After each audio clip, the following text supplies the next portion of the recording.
y, desde luego, un pluralismo informativo de la publicidad estatal.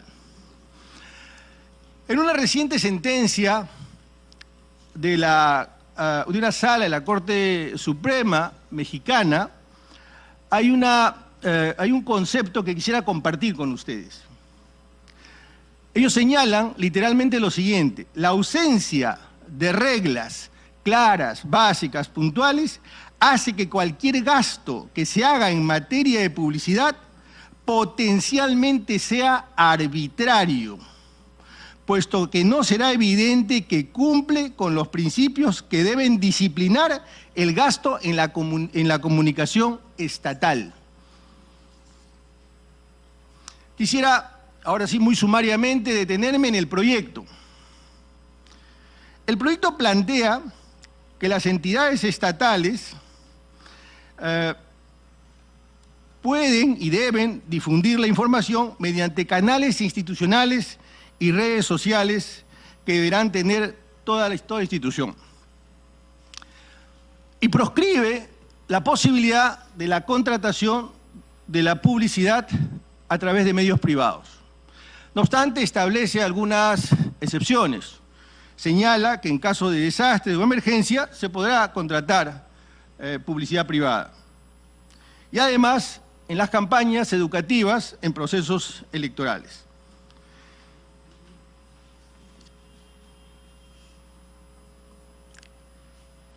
Sobre este punto, quisiera decir, sobre el proyecto quisiera decir tres cosas. En primer lugar, a la Defensoría le parece que es insuficiente apelar o echar mano solo de las redes sociales. Si nosotros miramos el mapa del país, advertimos que las zonas rurales son las zonas donde menos cobertura existe, donde menos posibilidades hay que funcionen los medios digitales. Y si ese es el destinatario de las políticas públicas, por lo menos en este momento, en el actual estado de la cobertura de Internet, esto no sería necesariamente eficiente. Entonces, ahí hay un valladar que tiene la norma, que desde nuestro punto de vista tendría que solucionarse. Quiero darles un dato que probablemente ustedes lo conozcan. Solo el 15% de la población rural hace uso de Internet y el 1.7% tiene acceso a Internet en su domicilio.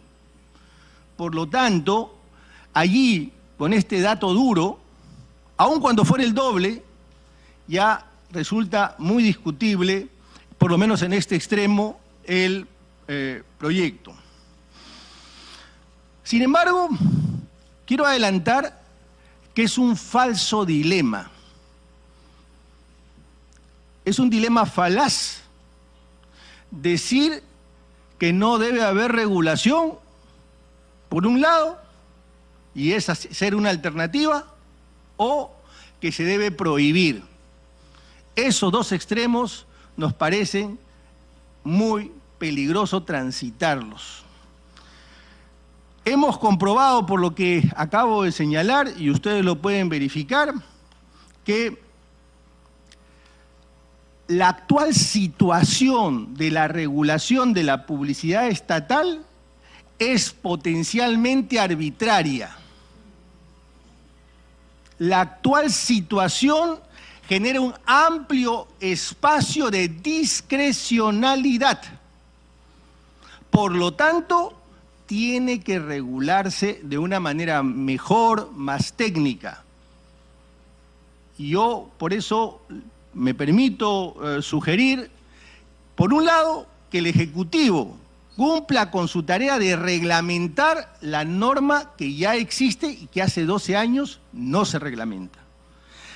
Por otro lado, que el Congreso, con el mayor de los respetos, señores congresistas, señor presidente, inicie un amplio, plural y robusto debate respecto a este tema que es tan importante para hacer eficiente las políticas públicas, porque ya señalé que es un elemento de la eficiencia de la política pública, la comunicación, pero también la necesidad de la transparencia y concurrentemente la necesidad de la fiscalización de cómo es que se asigna, cómo es que se contrata la publicidad estatal. Ya mismo el Estado, ya mismo el Ejecutivo tiene que abocarse a la tarea de construir información, porque en el estado actual de la situación no es posible fiscalizar. Hace un momento he señalado que una rutina, un viaje por las webs de las distintas páginas del Estado hace prácticamente inviable el acopio de información, porque no se construye información, porque no hay información estructurada. Por lo tanto, esta es otra tarea pendiente. Por último, quisiera recordar el artículo 14 de la Constitución. El artículo 14 de la Constitución señala que los medios de comunicación cumplen una función esencial y tienen el deber de colaborar con el Estado en la educación y en la formación moral y cultural. Sin embargo, este deber de colaboración, desde nuestro punto de vista, también se extiende a la difusión de las políticas públicas. Hay un deber de colaboración recogido, alojado en la Constitución. Pero algo más importante todavía, este deber de colaboración es aún mayor para los medios de comunicación de radio y televisión en la medida que para el desarrollo de sus actividades emplean un bien de dominio público, el espectro radioeléctrico. Y en el extremo del proyecto que señala que en caso de desastre, en caso de emergencia, sí se puede contratar, yo me permitiría decir que no, señor. En caso de desastres, los medios tienen el deber de colaborar. Y la radio y la televisión, yo me atrevería a decir la obligación. Por lo tanto, respetuosamente, discrepo también en ese extremo del proyecto. Muchas gracias, señor presidente.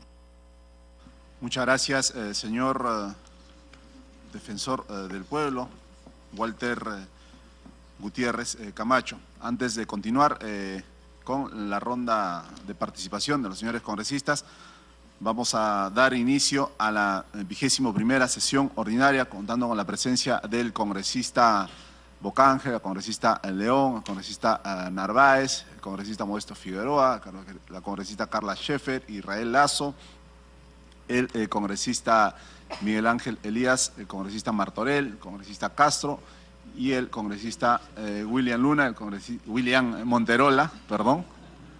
Está apareciendo de vez en cuando el congresista por aquí, y el congresista Edmundo del Águila, el congresista Wilmer Aguilar, dejando constancia que se encuentra con licencia el congresista Líder Uchiñagua. Y siendo las 9:40, continuamos con la 21ª sesión ordinaria. Se pone en consideración de los señores miembros de la comisión la aprobación del acta de la 20ª sesión ordinaria de la Comisión de Transportes y Comunicaciones para el periodo legislativo 2017-2018, celebrada el 8 de mayo del 2018. Los señores congresistas que tuvieran alguna observación del acta, no habiendo observaciones al acta, se da por aprobada. Continuamos con la participación de los invitados y tenemos al señor Rodrigo Villarán, representante del director ejecutivo del Consejo de la Prensa Peruana. Bienvenido.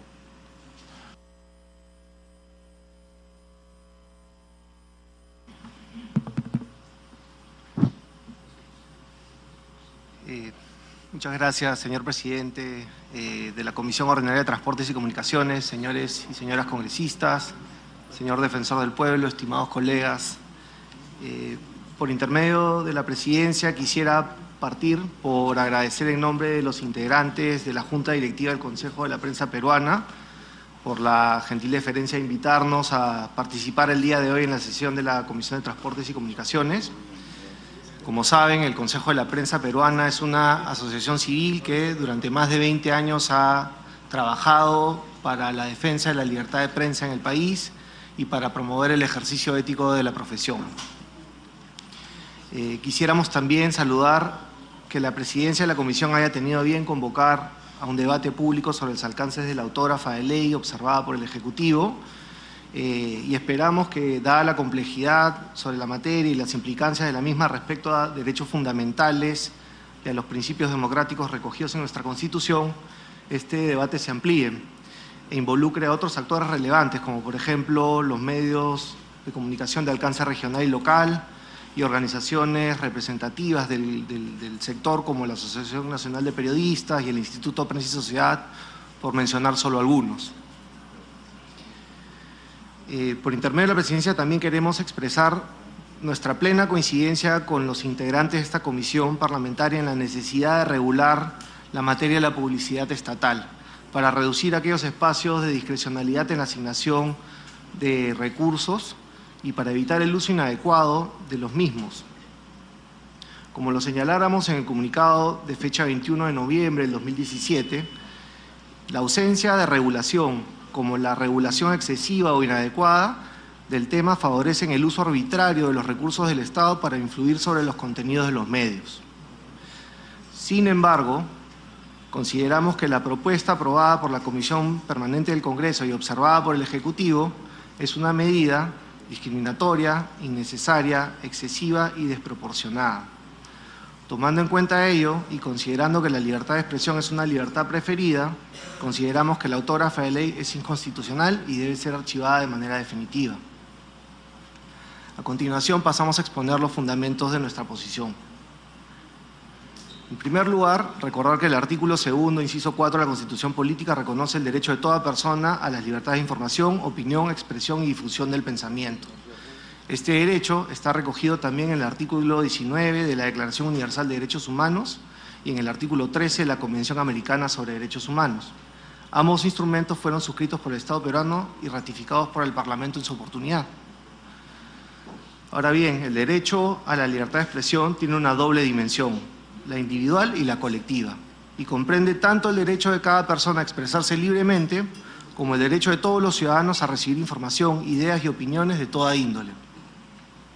La libertad de expresión no solo es considerada como un derecho fundamental de la persona, sino que es uno de los fundamentos básicos del sistema democrático. Es por ello que este derecho goza el estatus especial de libertad preferida. Ello no implica que se trate de un derecho absoluto, pero impone a las autoridades que busquen limitar o restringir su ejercicio, que lo hagan sin afectar su contenido esencial y solo luego de someter tales medidas restrictivas a un test de proporcionalidad. Este test debe permitir determinar si dichas medidas son adecuadas, necesarias y proporcionales.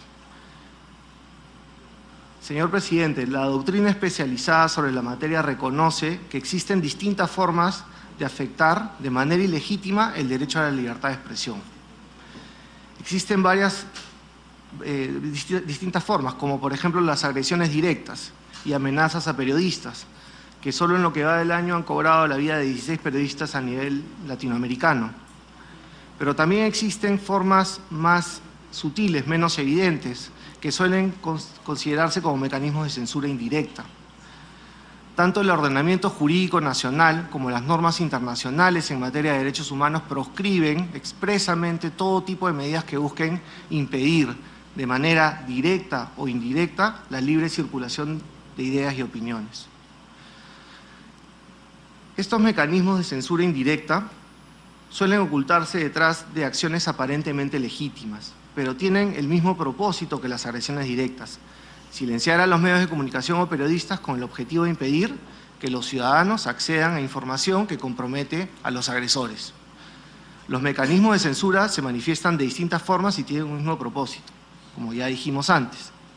Quizás el mecanismo de censura indirecta de uso más frecuente sea la distribución arbitraria y discriminatoria de la publicidad estatal. Existen miles de ejemplos que grafican de manera clara el uso de la publicidad estatal como un medio para premiar o castigar a los medios en función de su línea editorial. Y la respuesta de los distintos ordenamientos jurídicos, tanto nacionales como supranacionales, y el mismo Sistema Interamericano de Tutela de Derechos, ha sido regular la materia conforme a determinados estándares, como bien ha señalado el Defensor del Pueblo.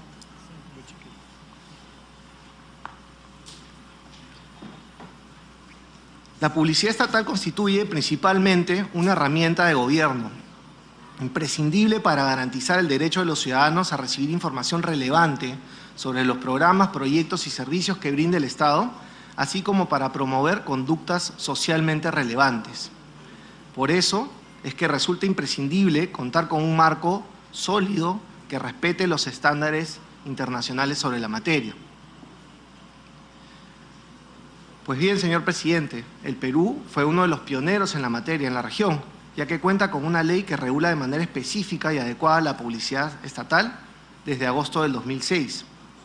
Esta norma establece criterios tales como el público objetivo, la cobertura, la duración, el equilibrio informativo y el impacto esperado de las campañas para el uso de los recursos presupuestarios en materia de publicidad oficial.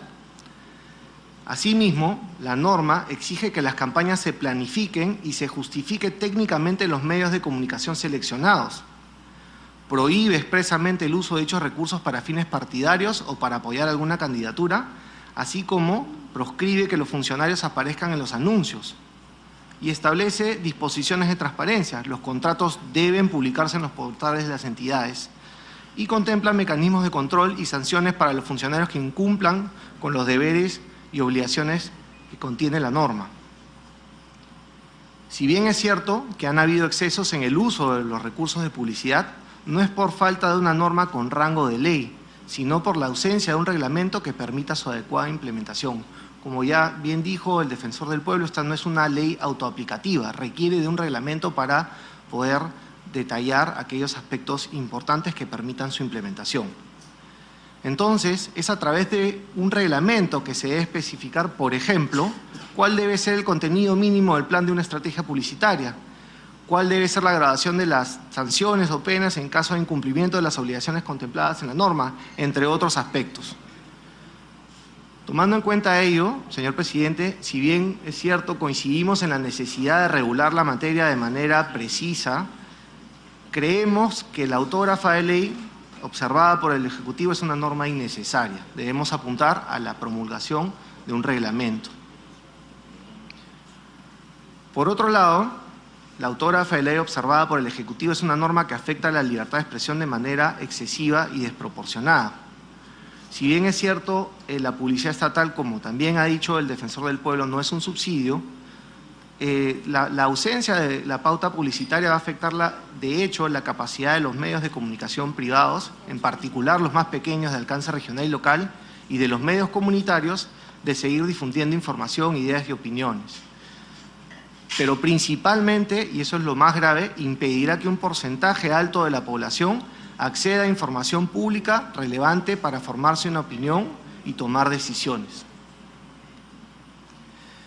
Cabe señalar aquí que, contrario a lo que se piensa, no serán los medios de comunicación privados de alcance nacional los más afectados con la medida, pues su sostenibilidad económica depende fundamentalmente de la pauta comercial privada.